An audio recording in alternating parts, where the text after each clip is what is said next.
All right, so welcome everyone to CASE. Happy to have you all here, our few but faithful. We're excited to have one of our own, Jennifer, talk about change management from an association lens. She's got some great stuff to share, not only theory, but a good case study that she has had to experience with her board. And hopefully you all will relate and be able to engage in some good conversations. So with that, Jen, would you go take it away? I'm happy to. Thank you. Um, First of all, let's see, let me click. Why do I care? This is one I want to talk about because I think it's important. I hope there's no new information here and that you'll join in the conversation as much as possible. But I do think it's important that people in our roles remind ourselves that change management is a discipline and a practice and something that actually is really important and has guidelines and guardrails and all of that sort of thing. So I like to remind myself and others whenever I'm given the opportunity. So thank you to Shira for that. I'm going to be really vulnerable in this first slide, okay? One of the reasons I'm so interested in change is because my dad was in the Army. That's a picture of me with my parents. And my dad was in the Army, and we moved all the time, even for Army. We moved a lot. And so for me, change is just life. And it doesn't bother me that much, to be honest. I get kind of like excited. But as soon as I started getting into the working world and leadership roles, I realized a lot of people don't like it. They don't like things to change. And so I had to really learn a lot about myself. Another reason is because when I went to graduate school about 15 years ago, because I didn't have enough going on, I was like, I'm going to go get an MBA at night. And one of the classes I had was called Change Management. And I realized a lot of the things I did in my work were part of a process that I just didn't know the name for. And when I was in my MBA program, I was about 41 years old, I guess I'd say. And oh, so maybe not 15 years. Anyway, and my colleagues in my program were typically younger professionals trying to move up in their career. And so, in one of my class, in that change management class, we were at the end of the class, the end of the semester, and one of my colleagues said, well, you just tell them to do it or they'll get fired. I was like, you have not learned anything in this class, and you've clearly never managed any humans because all you would do is fire people all day long. Like, it's not how it works. And so that's part of it. And lastly, the reason it's so top of mind is that in the last few years, without naming names, I've seen some stuff. I have seen some people with really great ideas practice zero change management skills and really struggle. The execution was kind of a disaster, too fast, not enough information, not enough people engaged. And even though maybe the direction was right, it didn't work out. And so I keep thinking, oh, I could have helped them. I could have helped them a little bit. Does this resonate with anyone? Like, you've had change in your career. It's probably not always gone super easily. Is that fair to say? Yeah. Absolutely. Absolutely.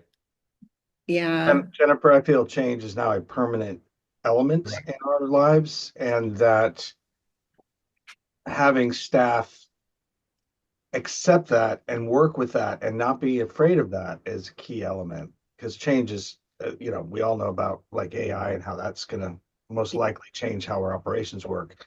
Yeah. And so having that psychological safety, I think, is key.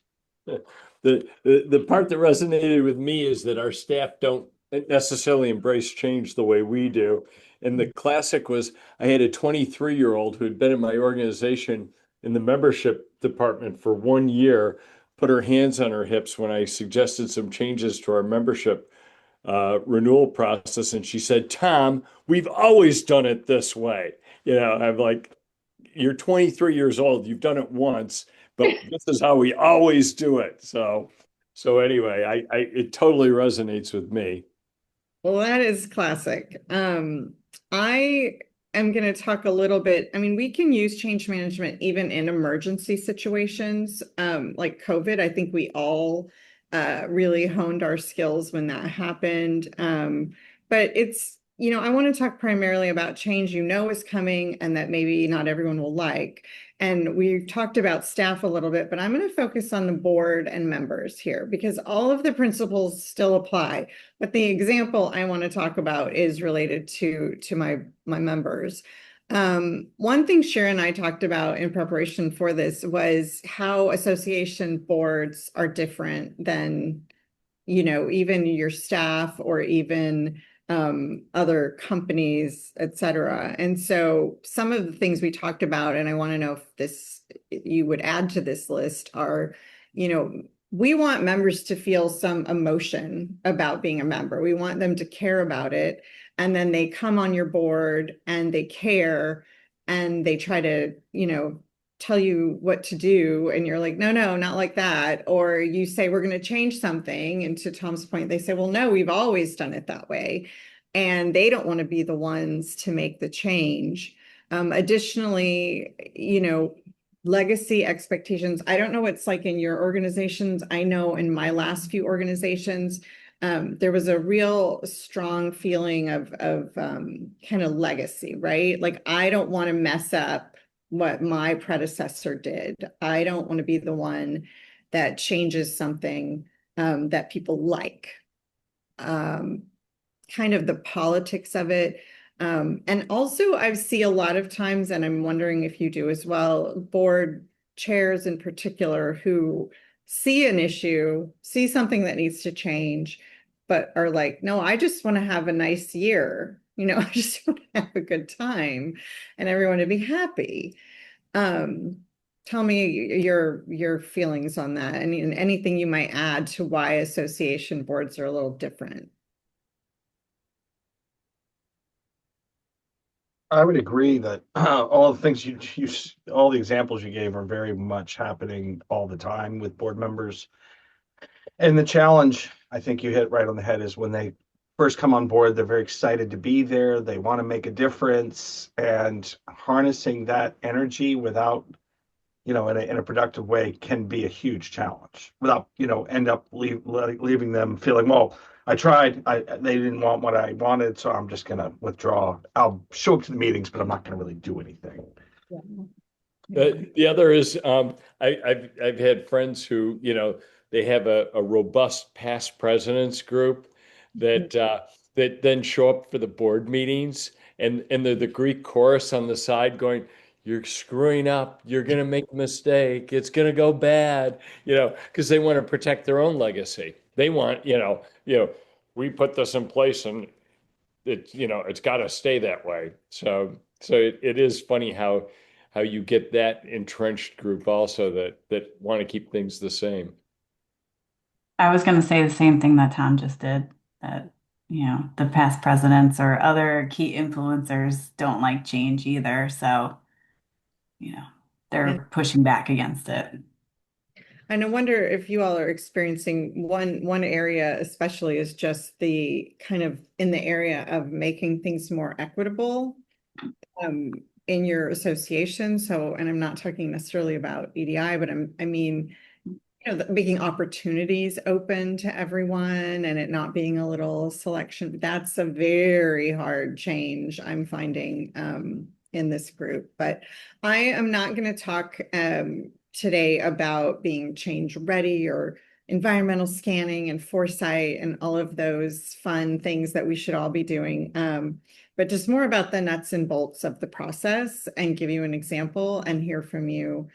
Because I think it's really nice when people in our roles can commiserate, if you will, or remind ourselves that we're not alone and that this happens. And so real quick though, because I can't help myself, let's talk about, I don't know anything about really the science of change, except I read this book called Wired to Resist, and I would recommend it to anyone. We all know fight or flight and stress hormones and the amygdala and all that. I won't go there, but It's real. I believe it's real. And we've been talking about change for so long, much longer than this 2012 Harvard Business Review article, but I think it's a really good article. And these are kind of the top 10 reasons people resist change, according to the author. And I think they make a lot of sense. And so I'm wondering, these tend to be internal, but they all kind of apply to a board as well. Habits, uncertainty, surprises. What if we can't do it? What if it's more work? What if that's what I've experienced in the example I'm going to go through. It's just like, what if it doesn't work? And you're like, what if it does? I think honestly, Jennifer, of this whole list, I think the loss of face is one of the biggest ones for associations, right? It's politically messy, as I think you alluded to. It's not, I don't want mess on my watch. Everybody's kind of a lot of people are grandstanding in front of their colleagues, want to look good and all the things. And somebody says something, whether it's sunsetting a program, whether it's a new thing, a risky thing, whatever. I don't want to, so I personally, whoever the board member is, I don't want to look bad, but we don't want to look bad as a board to the membership. Oh, and by the way, maybe it's an industry thing or a societal thing. It's like, as an organization, we don't want to look bad, right? Or the sector doesn't want to look bad so I think loss of face is huge for boards. Yeah. The classic was Tom Domerick, when he was running the National Marine Manufacturers Association, showed the Council of Manufacturing Associations this big multi-million-dollar Go Boating campaign. And we were all like, how'd you get that through your board? How'd you get it through to your board? Yeah. Tom had no lack of self-confidence. He said, well, the first time I put something in front of my board, they say no. And then the second time I put it in front of my board, they say, go study it. And when I bring back the study, they say, why didn't we do this 2 years ago? 2 years ago. But that goes to the whole idea of surprise decisions. And I got tripped up, a couple of times this year because I pushed my board too fast to make a decision. And so what I generally try to do is introduce the idea over several board meetings without asking them to do anything, but just to say, oh, by the way, there's this thing out there that we're going to have to address at some point. So by the time I bring it to them, they're ready, to make a decision or do something, take an action. Yeah, Tom, like then they're like, yeah, I've been thinking about this. I've been thinking about this for. That's exactly. Oh. And here's the deal. I'm gonna talk a little bit about Peter Drucker, because why not? I'm a fan, I'm not gonna lie. And of course, his theory, change is constant. You have to change to grow. You have to continuously learn and experiment. And so basically you have to seek out change, right? Not just for the sake of it, but where it makes sense. And it'd be great if we just didn't have to do it, but I think we all want to be really good at our jobs and we want to be prepared for the future. And so if you're going to go out there and seek change and try to be innovative, like Tom's example, you have to prepare people. You have to make people feel excited about it. And you don't want to just have the same year over and over.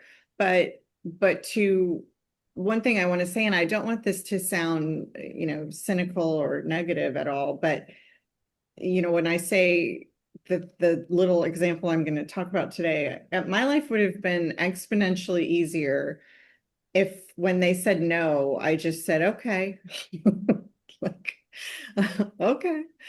But that's not my job. Like, I don't think that's my job. So it's a fun thing. So now we're going to get to the kind of nuts and bolts, which is the models. There are multiple models of change management. The one I studied the most was John Kotter. has anyone read that iceberg? Our iceberg is melting from back in the day. I'd forgotten about it until I did this. It's pretty good. It's pretty good. It's all about change management and how people feel and how you have to do all the steps that we're going to talk about here real quick. And I think this is good.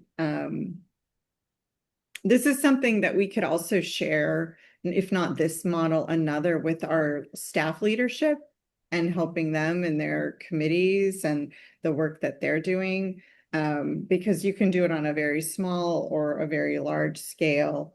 And I don't want to be pedantic, or too simple with the example I'm going to talk about, but sometimes when you think a change is not going to be hard, it can be extraordinarily hard. So it's good to review. And I'm going to walk you through my story real quick and we can talk about it. But these are the 8 steps. And, some of them you could argue with the wording, but I think they all are pretty excellent. So I'm going to start you with my backstory. I moved to Texas in June of 2021 for the job. I moved from Indiana to Texas. I went from working with CPAs to architects. Could not be more different as human beings. And at week 2 of my job, I get an email with an unsolicited offer to buy the building that the organization owns for $6 million. And I'm like, wow, this is exciting. Like, let's talk. And I talked to my president and she's not interested. And I'm like, that's it? That's the whole conversation that we're going to have. She's like, yep, that's it. So I'm going to level set a little bit here. Here are a few things I've learned. Architects love a building. That makes sense, right? They're generally terrible at business. And I'm not saying that they're proud of it. Okay. So I'm not being derogatory. They're kind of proud of it. They care deeply about many, many things. They care about sustainability. They care about climate resilience. They care about, equity. They care about historic preservation. They care about a lot of things. And in terms of the organization, I want you to know. So here's our old building. It's about 100 years old, this old brick building. It was a facility to store oil tanks back in the 1920s. It is not on a historic register, it's just old. And as you can see from the second picture, over the years, the architects architected it and made it pretty cool. When you walked in, it was pretty special looking. And we have about a $4.5 million budget, very little debt. We paid less than $2 million for the building back in 2012. We have healthy, good reserves, but not exactly where we wanted them to be. And most importantly, I think the space did not really suit our needs. This is almost 10,000 square feet for 12 staff. And it really was too big for our day-to-day operations and too small for our board meetings because we have a large board, but we held the meetings in the building anyway because we just smushed in because it's our building and we love it. We looked at a lot of options. Of course, we could have renovated and brought on tenants, but is that really our core competency? Is that what we are meant to be doing? So basically, they bought this building in 2012. They had always leased previously, bought it in 2012 in a neighborhood that was very undesirable. By 2021, it's the hottest neighborhood in town.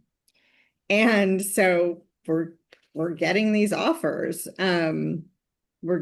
They continue to come in and I say, look, it's your fiduciary responsibility, folks, to at least take a look at this. I'm not saying we have to do it, but you have to understand what's happening here because I keep getting these offers.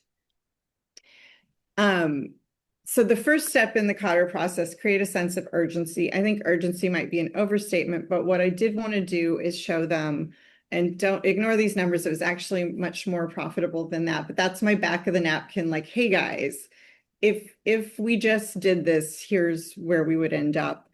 And kind of walked them through all of the costs associated with the building that they don't think about.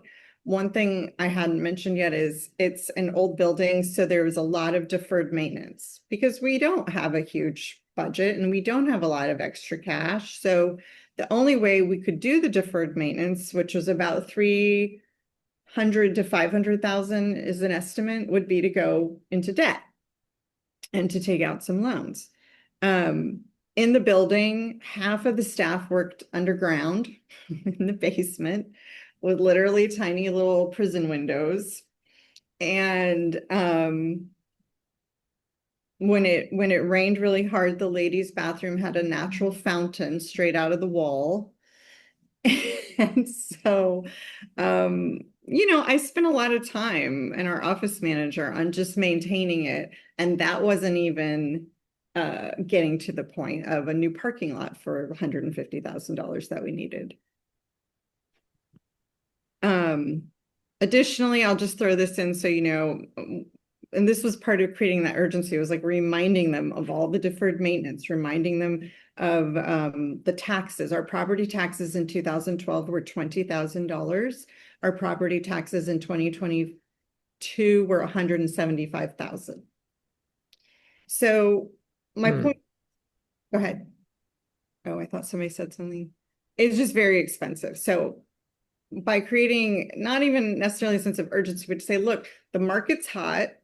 It might not be hot forever. Spoiler alert, no market ever is. And so is this the time to take advantage of this incredible investment that was made? So step 2 is building a guiding coalition. I think this one is so important and often skipped. And it's because it's time consuming. But I went back to the past presidents, to the past leadership that originally purchased the building. And I was like, tell me your intent. What was it that made such a difference that you wanted to own versus lease? And how can I understand that better? So that's kind of a listening tour.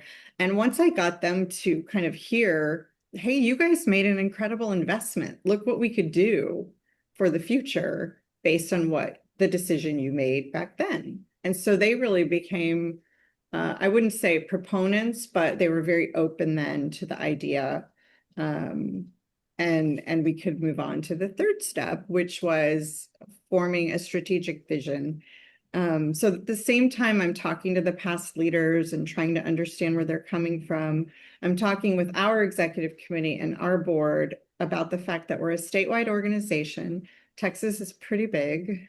We have thousands of members all over the state, and yet all of our meetings are held in Austin because that's where our building is. And so we make everyone come to us at all times. We're having board meetings in the office, even though it's not big enough. And what could we do? So we stopped, and in part of creating the vision was to say, if we didn't own the building, what would we do? Just asking one of those, if we started it today, is this what we would do questions? And we started coming up with ideas like visiting the 8 accredited architecture schools all around Texas, getting to meet with students.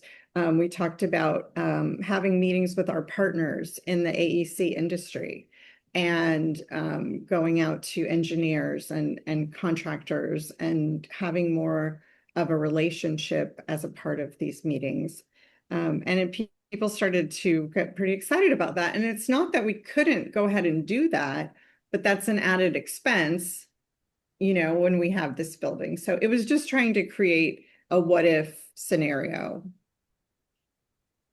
Enlist an army of volunteers. I think this one back in the day when I first read Cotter used to be called Communicate a Vision. But basically what I did here was take the leaders who are interested in this and work with them on long-term financial models and work with them on surveys. What could we do? Visioning. Have you ever been part of a visioning on an office? It's pretty fun. But what I want to say here is that even though the vast majority of members never come to our office, right? And even though architects literally make something out of nothing, they create magic, right? There's nothing, they draw, they design, and it happens. They really struggled with the idea of a new office where they don't work, where they just come a few times a year. It just didn't feel good to them. So what we had to do was enlist people and listen to them. We didn't have an elevator speech. We didn't like try to pressure anything. We just wanted to listen and explore our ideas. A big barrier was just the perception of what we were doing. So step 5, remove barriers. This is where we just had to explain the process, like going through these things that I've told you now, like putting it all in a document. This is not a pretty one. We had a pretty one, but every one of our leadership, if they were asked about this, they could say, this is not a rash decision. We've done A, B, C, D, E. We feel really good about it, and explaining all of the steps. Also removing the barrier of, I don't know if you call this a barrier, but acting out of strength, right? We don't have to sell the building. We're not financially struggling. We just have an opportunity. And then again, I don't know about your organizations, but I would guess there's, this historical understanding, this historical feeling of I understand where we came from and now where we're going to go. Does that make sense? I have a question, Jennifer. I happened to be reading some of the small print here, and in your this history document under 2024, the second bullet, it says it says a Q2 board meeting, the board discussed the analysis. Oh no, you can go back. Yeah, go back to the following points were made, and the second point says the space is currently dictating how we function versus serving our needs. And where it says dictating how we function, I'm guessing you mean it's dictating like, oh, I get, oh, I see that the actual physical. I was thinking that maybe there was an emotional piece, it describes who we are as architects. But I think what you're trying to say is it's dictated, like it's forcing us into how we function. Was any of this addressing the emotional need of the board? Because that's really what this was. It was totally a pathos, not a logos kind of a conversation. Yeah. And I think that we did try to address that, but to be honest, and with that, we focused a lot on the day-to-day activities of the staff and how it was not functioning for them. But in terms of that, I'll get to that in a second, because I think what really happened was when we started to generate short-term wins, if you will, was when we got a lot more of the feelings to settle, if that makes sense. We were able to show the positive, the signs that the market might not last, that this was a huge win, and what I guess sharing the steps along the way brought a comfort level. You're right, it was emotional, but it was also, back again to what Tom said, too quick. Like they just didn't, the emotion was because they couldn't process it. Does that make sense? And so all of these steps helped them see that, yes, we love a building. Yes, this is an old building, but also It here's almost took them through a little bit of a grieving process too. yes. Yeah. Yes. Yeah, you warmed them up to the idea that they were going to lose something, but only the loss. Yeah, yeah. And it was, I wasn't going to get into this, but like there was a big struggle, because once they even said, yeah, I think we do want to sell the building, but we don't want anyone to tear it down. Right. Right. And like, Which they will. Okay, exactly what Yeah. would happen. And you can't really go out into the marketplace and say, we have this thing to sell, but we have to tell you what to do with it. So lucky for me, one of the potential buyers loved it. They loved the building. They wanted to keep the building. It's a corporation that was moving to Austin from Los Angeles. They wanted it as their headquarters. They they did all the deferred maintenance. Well, that's later story, but they ended up buying it. They ended up offering us a great deal of money. And then I said, I want some more. And they were like, okay. I should have kept going back because I'm telling you, these guys were going to pay whatever it was to get this building, which is very fortunate for us. But obviously, that helped me in the emotional part.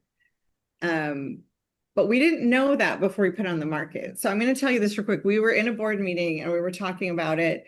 And this is like 3 years in now. So I'm done. I'm just going to be honest. At this meeting, I had done everything I knew how to do. And I was like, if they don't vote today to sell this building, that's fine. That's fine. I think it's the right thing to do, but I've done all I can do. And one of our most ardent past president members who was there, he's the one who finally came around and said, if we're gonna sell it, sell it. We can't tell people what to do with it. If they tear it down, they tear it down. And when other people heard him say it, it brought them comfort. So we did get lucky in that respect. And then this is a very simple transition, but the point being, we kept showing them, I hate how this, anyway, we kept showing them that we have a plan because architects are very deadline driven, and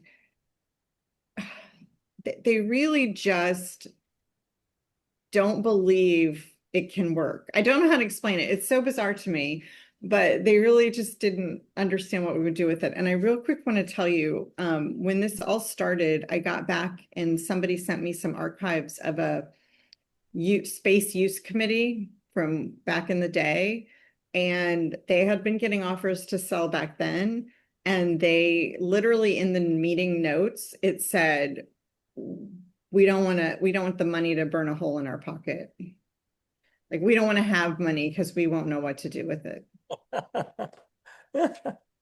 Well, well, we got a break, Jennifer. I want to come back because you kind of went quick over something that I think was really important with that past president in change management. Yeah. Leadership matters. Yeah. Leadership matters. I mean, it's you know, we have to be leaders, but our members have to be our board members and others have to be leaders too. They got to step up and lead. And if you don't have leaders either on staff or in your membership, and you've got to have them both, you don't move forward. And you need That's internal champions. That's a really good point. Mm, That's what it right. is. I mean, that's what that guy was. He was Yeah. an internal champion and that people respected. Yeah. And I would, yeah, all of that, absolutely. And I didn't mention this, but I should. Of the presidents that I've had since I've been here, the one that I had in 2024 was the kind of person just to give you he's the business development guy at his firm. So he's in a different way, hedge space, and he said, I'll do it. I'll take the hit. I'll be the president that did it. And if I hadn't had him, if I had my current president, who I love and is amazing, but there's no way, no way. So you're right. Having those true leaders, someone who's willing to take the hit, willing to have people mad, willing to explain the situation was really important. So I'll go quickly because I want to talk to you guys more about your experiences. But step 7 is sustain acceleration. So, the decisions made or you're moving forward with whatever it is that you're doing. You have to then keep showing the success. So I'll let you know the building I'm in right now is this building that you see on the screen, which was designed by an architect member here in Austin. It won design awards. It's cool. It's right down the street from our old office. Like it had everything. And so that really helped to celebrate. You know, if I had said, oh, hey guys, we're gonna go move into this office park on the, north side, kind of suburban office park, that would not have gone well. And so kind of celebrating what we can do with the change. And so now, since we had to move pretty quickly, the sale went pretty fast, and we went ahead with our strategy to start moving our meetings around. And I'll just go on the record that yes, our board is too big, and yes, our meetings are too long, but we have moved them to the architecture schools. Our board has been able to meet so many students. We've been able to see the modern studios that students are working in using virtual reality and 3D printing for the work that they do. We also had a meeting at a big contractor's office, and we did a little session called Contractor in the Hot Seat, because, contractors and architects don't always. And, the goal of these meetings, I don't know how you all feel. I always feel the board, they should be informed and engaged and educated at all times. And that can mean different things, but I think this has given them an opportunity to meet people and do things they wouldn't necessarily do. In Q1 of next year, we're going to an HBCU that has an architecture program and talking about that. And additionally, when we go out to these other communities to have our meetings, the local chapter generally hosts a reception or some sort of educational event, and we get to be with the members where they are. So just kind of celebrating that has been really good. And then lastly, institute the change. It's a challenge, but once you do it, I think our board, even though it's changed over a couple of times, they feel a little more open to new ideas because they know we can accomplish it. So structured change supports leadership credibility. And I think that's the most important kind of sentence on this page is they did not feel, they felt part of the process. They feel comfortable that we could handle it. And we now have, just to let you know, we now have invested the proceeds from the sale in an endowment-like fund. We have an annual income stream of $250,000 from that. And we can, if we need to, want to start a project or do something, dip into that, but it's primarily there to secure our future and to provide a steady stream of income. We didn't have to pay for a loan to do the maintenance. We did not have to continue to debate the taxes, and I didn't have to continue to look for plumbers all the time. And so it's been a nice change for me. And you guys may do this already all the time because you work with humans and you figured it out. And I think that's great. But I have seen unstructured change, and I have seen, and again, this example, you're probably thinking like, wow, but this is just what I had to do. This is just what I had to do. And I've seen unstructured change and people lose their jobs because they don't feel it's credible. So the part I really, in the time we have, I want to talk about you. And do you feel like you practice this sort of change management? And also, are there changes that you have on your mind that you think maybe this is a helpful reminder about how? Jennifer, I just want to start out and say thank you for sharing a masterclass on how to negotiate or to navigate, excuse me, through an important and incredibly difficult scenario to end up in a better place. I mean, really, truly, the steps you took, things that I had not seen before or thought about before. Yes, reaching out to people, getting more people involved. That's we all hear that, but the steps, the specific steps you took, thank you for sharing. You. Very insightful. Thank Yeah. you. Yeah, and in your patience, I think that's the thing. I tend to not be patient enough to be able to get through all the steps and to be as thorough as you were. But you clearly saw the challenge and you met the challenge. Thank you. I appreciate that because I also am not known for my patience, but when when it's something that you just know in your bones, like you know that it's the right thing to do, that's the only thing that kept me going, frankly, and following the process. Because I knew if I skipped parts of the process, something would fall apart. And I knew that if they didn't at least consider it, if they didn't see the whole scenario, I would just feel like a failure, like I didn't do my job. And I really I'm not kidding earlier when I said that board meeting, I was done. Like I was like emotionally um change management process. I was just like, I've done literally everything. This is it. And thankfully it was enough. And I think the place we're in is you see that it's all glass. My staff are not working in a basement where water literally comes through the concrete walls sometimes. Like it wasn't, I don't want you to think I was making people live in a cave, but it was not the best. And so from all perspectives, it's just been an absolutely amazing change. And like I said at the beginning, I just I can't express enough how much I think everyone could do this, but people don't talk about it. Does that make sense?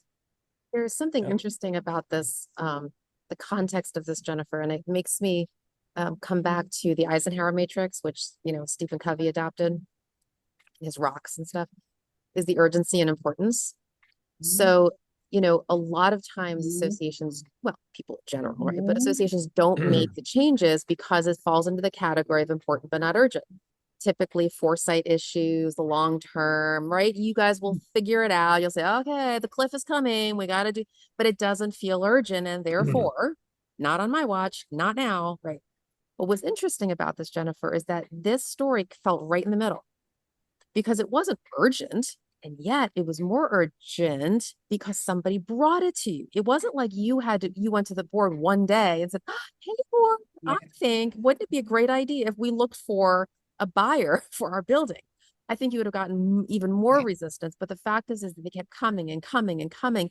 And so it kind of ramped up the urgency. And to your point, it's a hot market and the market's going to go away.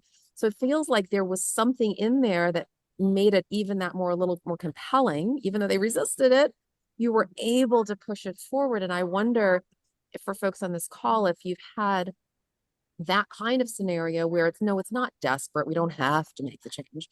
But guess what? There's an external factor that's making us compelling us more urgently now than we had been in the past. Does that resonate with anyone? I mean, it was an opportunity that kept presenting itself to the group, and they had to, you had to at least consider it because going back, Jennifer, to your point, fiduciary responsibility. You can't just ignore these offers. Right. So you had a compelling reason.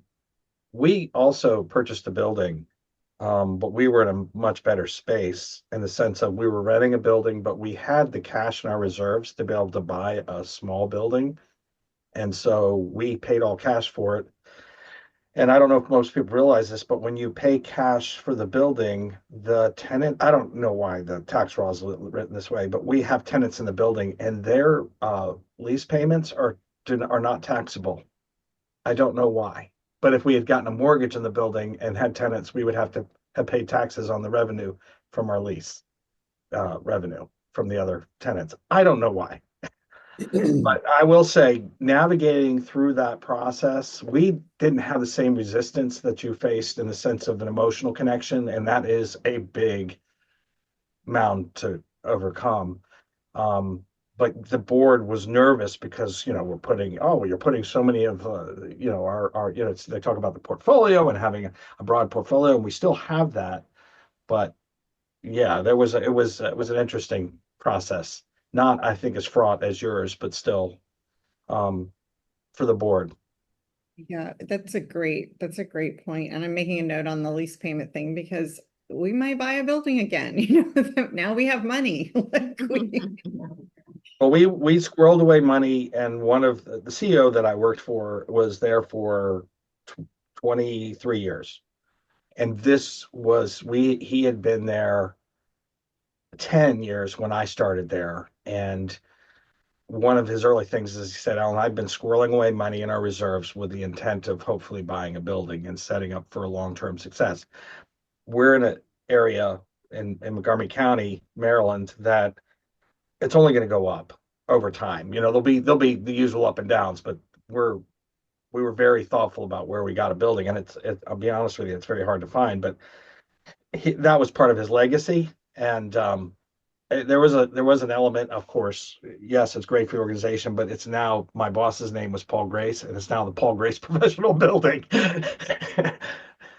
He he uh he claims he never asked for it, but I called the chair and I said we should name the building after Paul. It had no name on it. And so, of course, the board met exclusive of the CEO and agreed, and we put his name on the building and did a big unveiling. I'm glad you said that. One thing I didn't, when I got to the building, when I first started, I was like, why is this guy Tommy Cowan's name on everything? Like on the bench outside, thank you, Tommy Cowan, who was a past president, who was involved in buying the building. All the monitors in the building had a little, uh, you know, donated by Tommy Cowan. I was like, who is Tommy? What is happening? And so, to your point, like that's an emotional thing. And even I'm so glad, Sherry, you said what you said too, because the opportunity, it would have been much harder. Well, it would have been quite a bit harder if I had just come up with it. But I'm going to be honest with you. I was in the building 2 weeks and I had thought of it. And Sure. so when we got those offers, you're right, that helped us to start the conversation. But I want to ask you real quick, like, I'm not there very long, but I know their finances. I've understood the organization enough. So when I saw this email come through with the offer, I immediately started making a list of things we could do if we had money, like significant money. And it's so funny because I was so excited. And then, of course, I talked to my president and she was like, no, we don't want to do that. And so I just think, is that how you think about your organization, though? Like, what could we do? And that's so Responsibility. right, Yeah. right, right. And yet that's so hard for the members Yeah. sometimes. Yeah. It's yeah, don't get me started on that one. But no, the other thing is, as leaders in even as managers, the part of going back to Shira's point is I make a point of creating a sense of urgency around things that are important but not urgent. And you did that, in this case, because you're right, those things, and I know from my own, I deal with the things that are urgent. I deal with the things that are time sensitive. I deal with the things that are nipping at me. And those high impact accomplishments like this one, they're not urgent. You didn't have to sell the building that day or the next day or whatever. And you showed the self-discipline to not get caught up with all the day-to-day stuff and say, no, I'm going to drill down on this thing. I'm I'm not going to get any short-term pats on the back. My board's not going to say, gee, Jennifer, you're so great to keep pestering us about this. You're so wonderful for making us all spend volunteer time, examining all of this. I mean, you kind of had to walk through the fire for quite a while before you got to the end when people said, wow, we're in a great new building. Wow, we got money in the bank. Wow, this Jennifer, that was brilliant. If you're lucky. Generally, it's, oh, you did that. Okay, now we need to focus on this, kind of thing. So, but anyway, I just, again, I admire your patience. I admire your persistence and your vision. Thanks. I'm really glad you said that though about making things like not making things urgent, or at least making them aware of something that could become urgent. Does that make sense? Because Mhm. I even the other day I had somebody, we were talking about an issue, not a big deal, but still, and literally my president said, well, has anyone complained? Let's wait till someone complains. I said, Jason, Jason, that's not leadership. That's reactivity. So So I'd love to take it's this. never ending. I think we have job security. So Go ahead. there's a whole other level here that, if we had more time, we could go into, and I'm hopeful that this new initiative I'm trying to start will help to address it. But, Jennifer, I think about, this particular issue, which was brought to you and it was important and it was a good fiduciary, kind of a project. But then, of course, I know we all think about this. I think about the existential types of problems, right? The things that are facing whatever our sector is, whether an IMO or a trade group, whatever it is, and the kinds of initiatives that you all want to put forward to your boards or have tried to try to address some long range existential issues, whether that is next gen related, whether that's, non-dues revenue, whether that is just workforce, whatever it is, just whatever the cliff looks like. Okay, this the whole foresight conversation that ASAE keeps having. And I sort of wonder, for those on this call right now, what might be one of those existential issues that you've identified, and even the board maybe has identified, that would take some bravery, frankly, to address in any kind of meaningful way, and where you have maybe tried to successfully or not, and, no blame, no shame, right? Just because we know who we're dealing with, you got to do the consensus thing. But you've tried, like Jennifer tried, for 3 years and finally it worked, right? Where you try to move the needle and you faced resistance or you didn't or whatever. But I'm just kind of, I'd love to have a little bit of that, Jennifer, if that's okay, to kind of think through, right, what some of those things might be. Because even if we had take a little time to brainstorm, right? Because that's why we're here, is to help each other. If anybody wants to share maybe a long range issue that you're dealing with, that you've noticed, you've spotted, somebody spotted, and you're trying to move the needle. So in the healthcare space, we use the foresight process to get to this, but the bottom line is, okay, so the folks that we're serving were our occupational therapists, and they have to be certified. So we're with the certification board. They had to go through us in order to go to practice. But if you step away, and of course, the majority of our membership, we have public members, but the majority are occupational therapists.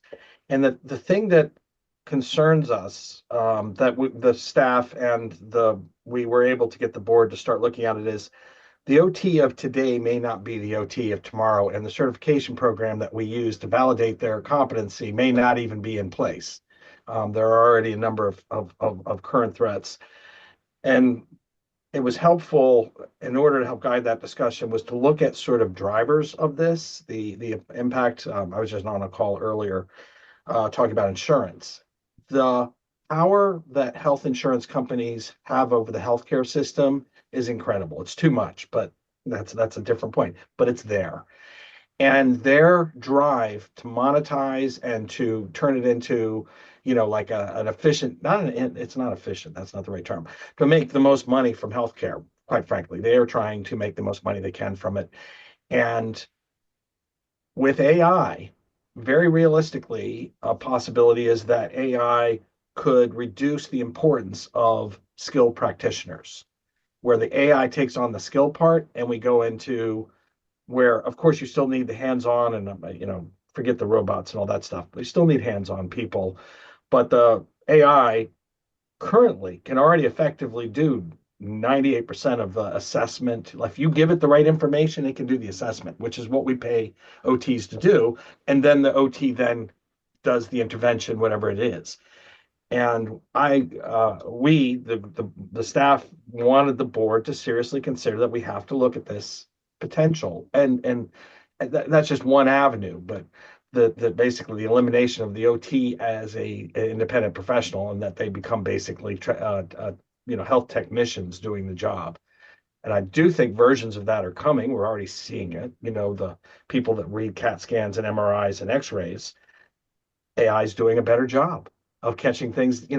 It's no longer human judgment. It's advanced scientific review by a very clever predicting machine. And so my point is that getting the board to even consider the fact that their job and their profession, as they know it, may not be here forever. And how do we deal with that? And how do we lead the profession through that, to avoid a less than optimal outcome? It may not be their choice, but that I was careful not to say that to them. Well, and Alan, you talk about existential. It's not existential for the organization, it's existential for the profession. But it makes me think about other existential threats to people's professions and sectors, just in general. It may not wipe away the whole profession, but it's going to impact, AI is going to impact the profession or the sector in some way. And so in your case, Alan, is it that you just don't want to bring it up, or you have brought it up and nobody wants to talk about it and bury their We head? brought it up, but we had to be very, very careful Yeah, on how we use the foresight process. yeah. I've said this before to this group, I think, but you put your answer in the form of a question, Hmm. and they're much more likely, if they think they came up with the idea, Right. it goes much easier. So, the question would be, what would we do if the AI replaced the need for certification, Right. certified professionals? Right. Instead of saying, guys, AI could replace it, It's right. it makes it, putting in the form of a question. They may or may not pick up the trying to answer it, but it's less in your face. Mhm. It's more of not it will happen, but it could happen. Right. And if What it did, then what would we do? We're not saying it Which was the will. We're purpose of saying the it could. foresight process. I mean, you Mhm. guys, I'm Mhm. sure most of you are familiar with it. We've used it effectively. We've incorporated it significantly in our stuff. Great. I'm gonna get there one day. Meg. I, Oh, sorry. How is Yeah, this I mean, going? Yeah, because you guys, I mean, you're in the enrolled agent space, so you guys have unless the tax system changes, we're gonna have a need for your profession, and yet Doge and things like that have been really, affecting your yeah. members. How are you guys dealing with change? I mean, I would say AI is also going to have already having a profound impact on the tax profession and, tax and accounting industry in general. Same thing, there's skills and capabilities that human beings were traditionally doing that will be replaced by AI. And how do we help our members embrace that and utilize it and, still demonstrate their value and their expertise as tax professionals because that human touch is still very much needed. Yeah. But embrace AI as a way to work more efficiently, to a way to expand their services, a way to maximize their time. And not be resistant to it, and see it as as an existential threat. And, it is in some ways, but not completely. Yeah, will it replace certain levels of service? Absolutely. Yeah. But to help them grow and adapt and create other service lines, expand their service, expand their expertise, recognizing that, your traditional 1040 client is probably, not if that's all you're doing, that's not probably not sustainable. So in the long run. Have, how have you been navigating that conversation with them in terms of the what's next? Um, We're really just trying to educate our members on what's out there and how they can best utilize it. And also educating them on how they can or where they should be or could be expanding their service lines or their areas of expertise. So really just making sure that we're encouraging them and giving them the tools and resources to do that as well. Which is a member value add, right? Which provides an Hmm. opportunity for you to offer new Yeah. programs. Yeah. Yeah. Yeah. Yeah. Thanks, TJ. Lurking here in the background. I'm TJ. I'm with the Airport Consultants Council. We represent companies that plan, design, and build airports. And this is a fascinating conversation because I think this year, if anything, this challenge has gotten so much more exponentially hard because we're trying to use our boards to, in the context of foresight, to be our eyes and ears on, where we need to be to face all the challenges or all the, changes in technology and elsewhere, while there's so much going on the ground right now, with the new administration. For example, in our world, the Office of Airports, they lost 25% of their staff, and they're mostly planners and environmental folks. And we had a hard enough time getting decisions and approvals from the FAA already. And this is going to be obviously putting this layer of, and they're the most seasoned experts, 15 plus years that actually knew the program up and down. They're out the door. So we actually are having discussions with the FAA on, how are we going to roll up our sleeves and get this done? How are we going to get money out the door? So we're almost like using a crisis as an opportunity to completely recalibrate FAA. And actually, how can our members help FAA, maybe get some of this money out the door as well? And uh, the the disadvantaged business enterprise. That's a program under the U.S. DOT that a certain percentage of federally funded projects should go to minority women-owned businesses. That is out the window now, and Wait, DBE went away? Like the whole program went DB, away? DBE is pretty much going away. AMAC has So, got to be convulsing. I'm sorry, it's another conversation. so Wow. A lot of it's in statute too, isn't it? Of well, course, that yeah, that doesn't bother this of group, course but not. So, all the small businesses have to get recertified, you know, and they're and read the certifications, and they have to prove that they have been disadvantaged because of their race or whatever. Um, but that is so everyone's hair is on fire. Obviously, lost mine a long time ago, but we're almost kind of doing the long ball of we should imagine a world without this DBE program and the fact that there isn't enough capacity in the industry to get the work done. And we need every single company that we have available to have the capability to be able to meet the needs that we have now. So, what are we going to do to help make that happen? What are we going to do to help link up companies and things like that? So, and then we're kind of going through, thanks to Shira, a really awesome strategic initiative and a total revamp of our organization that is a lot more targeted, um, and transformative, and trying to keep your board out of the weeds on very kind of distinct organizational things and what's going on with this and that when you're trying to keep their eye on guys, 3 years from now, what of all this we have planned and exciting going on is still going to be relevant and where we have to pivot. Anyway, musings. I don't have all the answers or anything other than it's a huge struggle. And how do we stay relevant in all this? And how do we keep our board at a point where they're offering their expertise without getting too much into our business.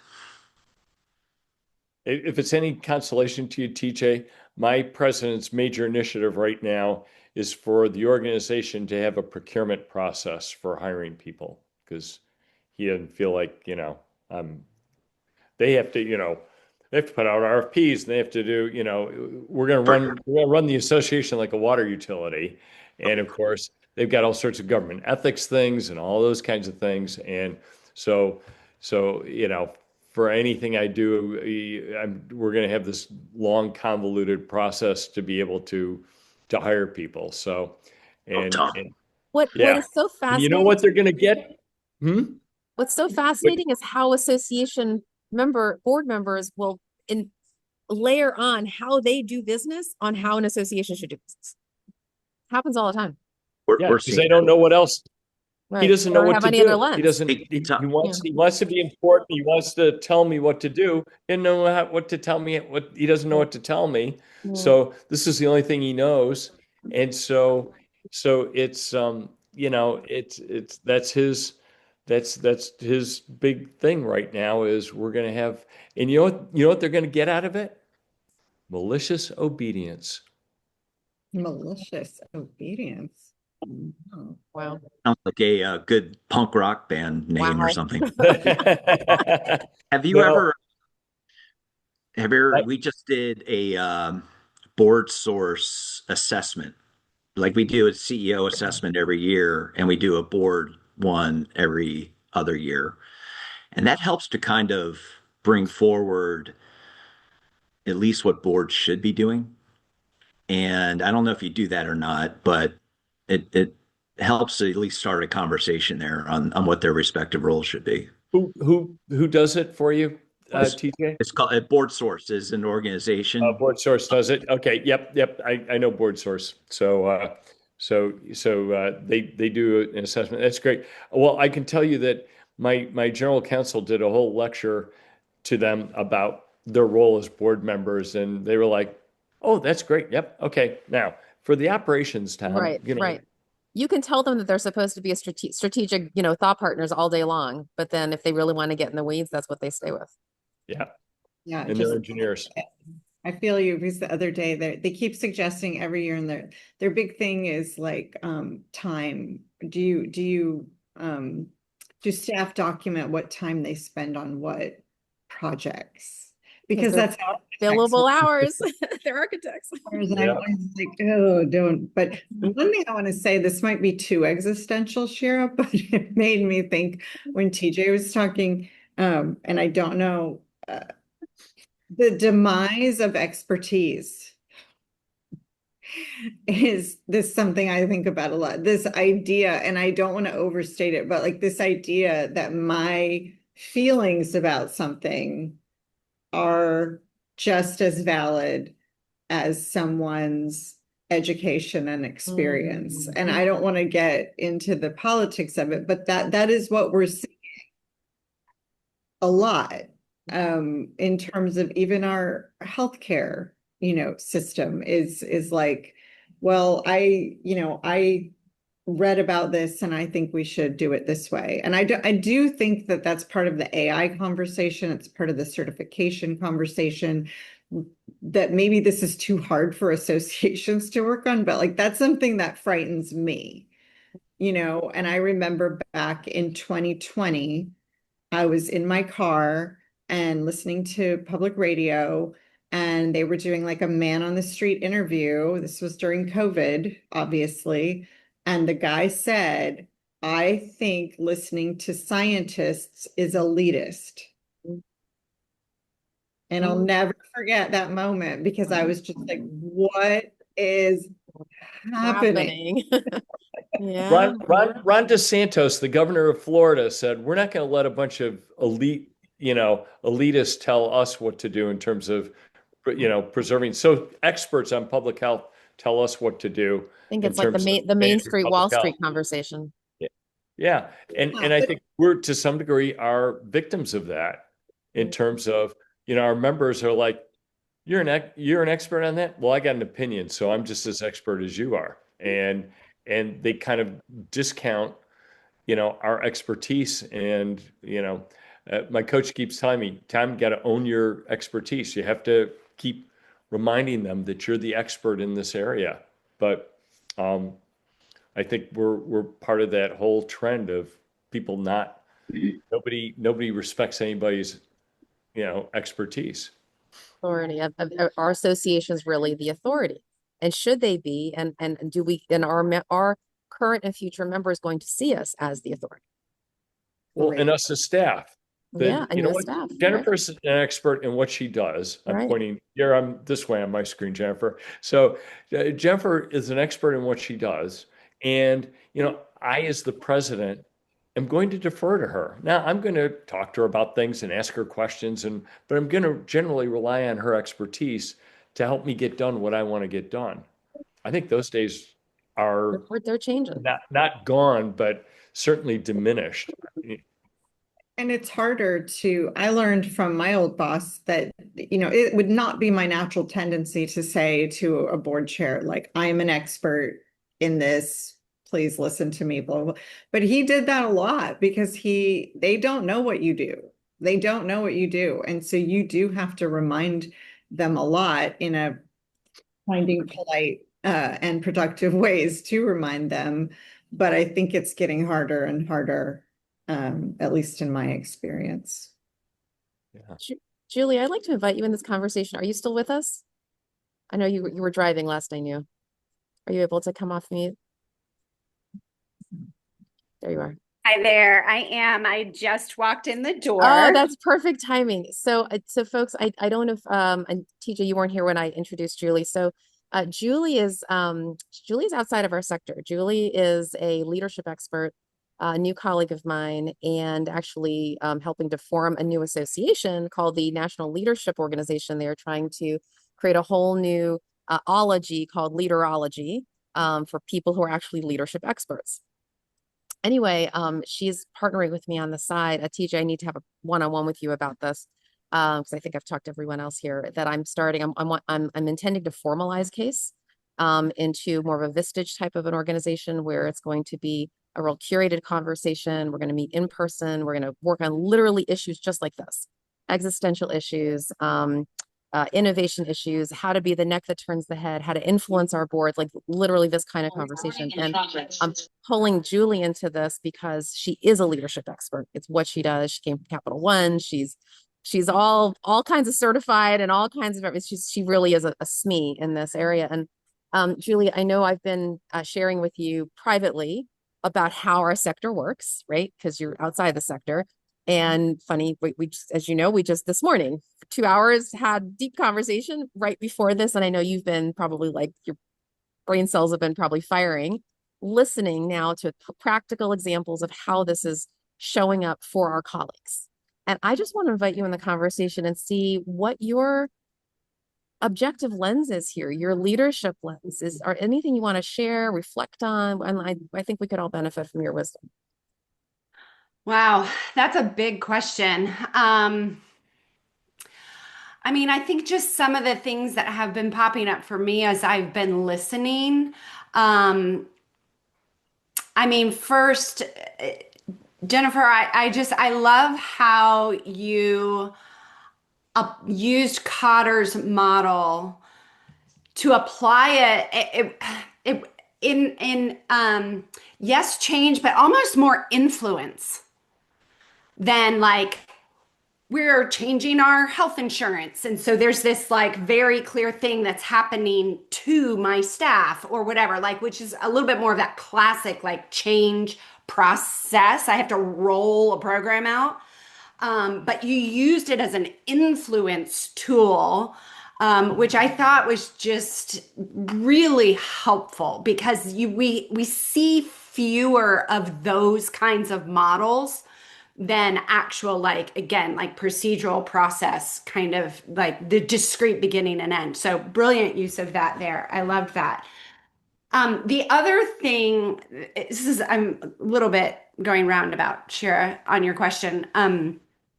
The other thing, though, that that struck me was you commented several times on the emotional part, the people side of change. Like there's that process side of change, and then there's the people side of change.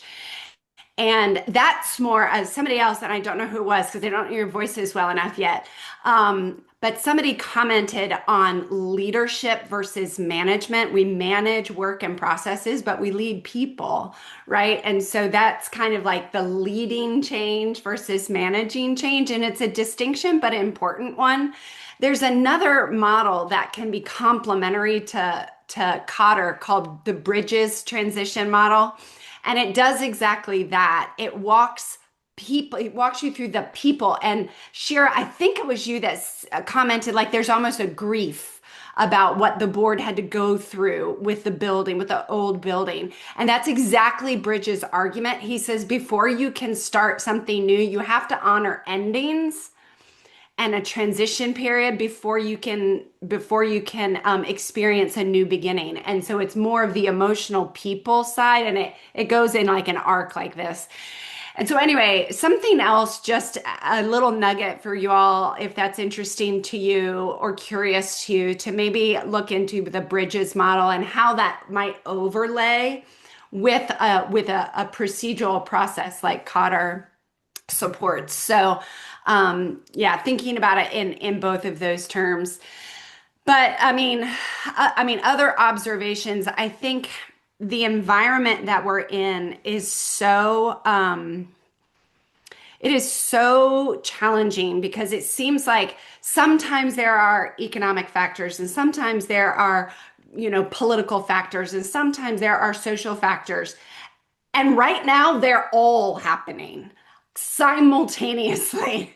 And I think that can be really overwhelming. And so I think it's really critical. And this goes to kind of what Shira and I were talking about earlier this morning, that we have a very clear North Star about why we exist and the direction that North Star is leading us. And so where that is less clear or where it maybe simply needs to be revisited, and perhaps clarified, because it may be that there is value or problems that your organization has solved in the past that are being solved in other ways now, like via AI or more crowdsourcing in other ways that it used to be, hey, associations could only provide this, but now you can solve that problem in a dozen number of ways.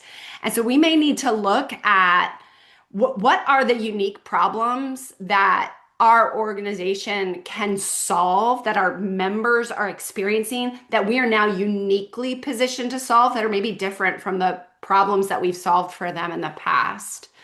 So anyway, Shara, Yeah, just some random thoughts there. yeah, and I think that that's the whole existential question is something that I think pre-AI, we, Hmm. right, as a sector, the ASAE world, if you will, right? We were talking about it in terms of digital disruption or next gen, and those are social and Yeah. content is ubiquitous, blah blah blah. All of those are AI is disrupting things in a whole other way for our profession Yeah. and for our sector. And Yeah. I wonder, to your point about the North Star, if we need to have even bigger conversations with our members than we've ever had before, because oftentimes North Star used to be, okay, well, sure, our sector is, shaping up this way, and here's the operations is changing this, but this is a whole other thing. I feel like in a lot of ways we're going from horse and buggy to vehicle kind of things for some of our professions, right? And some of our sectors. And Hmm. I'm just proffering that, guys, because this is super 100,000 foot conversation that we're not going to solve today, but just to prompt people and say, what are some of those bigger existential questions that maybe we have not even been asking, but maybe it's just been this year. All of a sudden it's up in our face and we're like, wait, what's going on?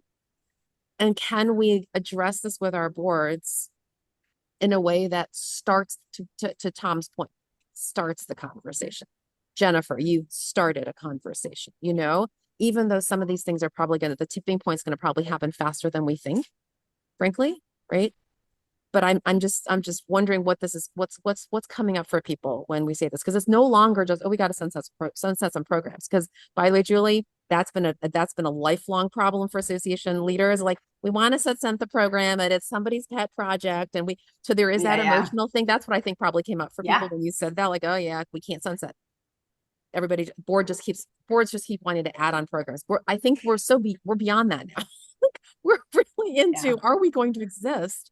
And can we take them to some really serious conversations? Yeah. It I think, underscores the importance of the environmental scan, Yeah. even outside of the strategic planning process. To have a clear, examination of what are the factors that are going to impact this profession or this industry.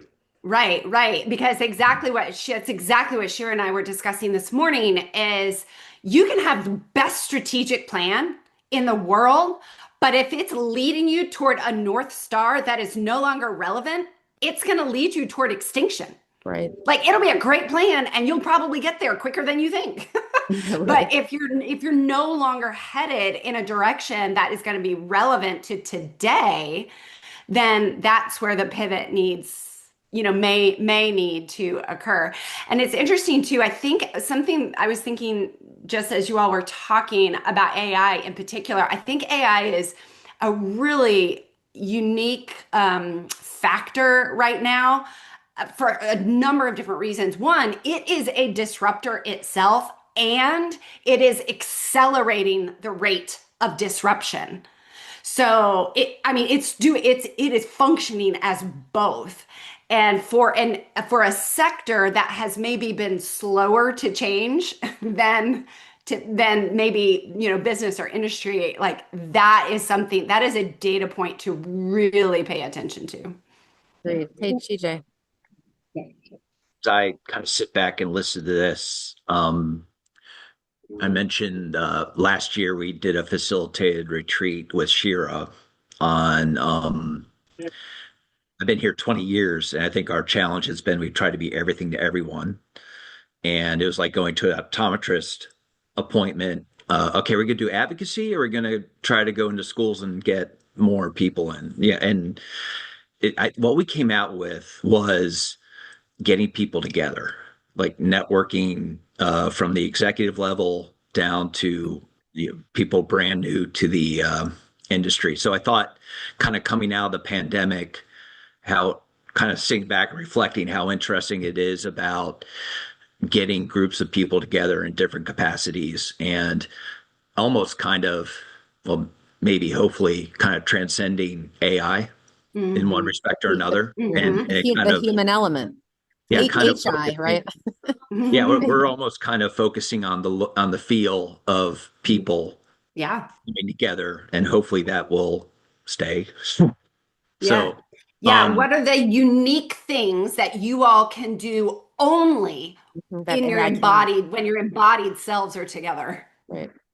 That's right. Yeah. anyway, it's just kind of sitting back and thinking about that as we try to embark on that, and quite frankly, trying to convince the decision makers that are spending a whole lot more money with the airport associations that this warm fuzzy thing is really important to them too, to them and their staff. So yeah, we're kind of facing that as well. Very, very interesting times. For sure. Well, I know we have a few minutes left. Jennifer, any parting words, any parting thoughts? I know we took it up to, whole other place when you set an amazing foundation for this conversation. Thank you. No, I just want to say thank you for letting me talk about it. And thank you, Julie, because I hadn't even thought of that. I started doing a lot of this so many years ago with things like with staff, like we're getting a new AMS, and they're going to hate it. And so here's the process I'm going to go through. And I hadn't really thought about it, that I'm not just talking about change management, I'm talking about influencing. And that is very interesting. And then I guess I just want to say, in terms of the questions we were just talking about, I'm thinking really hard about one thing I think is a challenge for associations are these governance structures, right? That slow us down.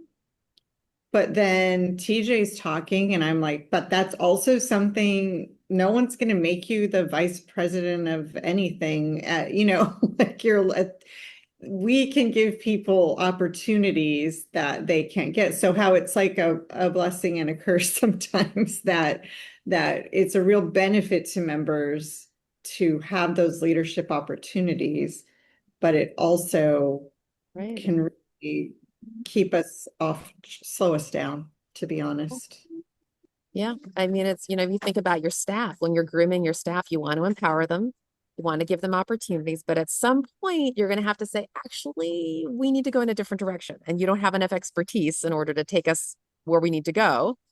And yet you still want them involved. You don't want to shut them down. You want them invested, but that's balancing.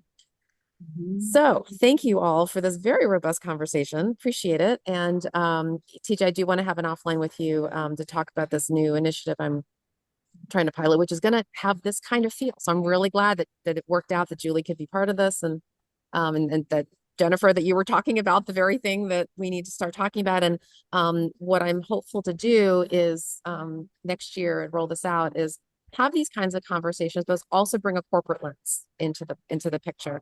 And how are corporations dealing with disruption? How are some associations using corporate best practices to do that? And in fact, interesting, TJ, I don't know, you probably know this, that AAAE partnered with some for-profit company to partner with the airports to get Uber and Lyft to provide airport fees.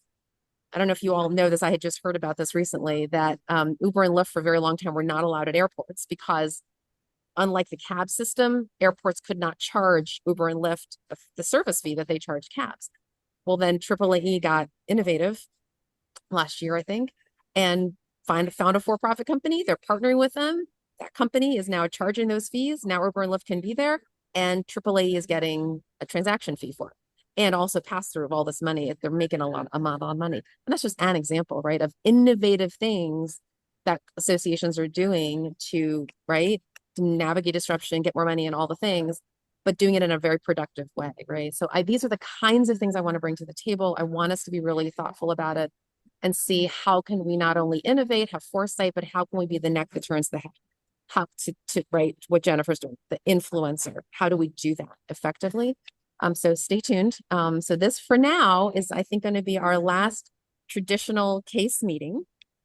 And then next year is going to be a new thing, and I will be informing you guys what that is for those who want to participate in the new thing, more formalized, environment. So there you are. Thank you, Jennifer. Round of applause. Appreciate you and everyone, and thank you, Julie, for coming on into the conversation. And wish everyone a Merry Christmas, Happy New Year, and look forward to staying in touch. All of you. Nice to meet you, Julie. Thank you, Thank you Sharon. for letting me join you. Merry Christmas. Merry Christmas. Yeah, bye bye.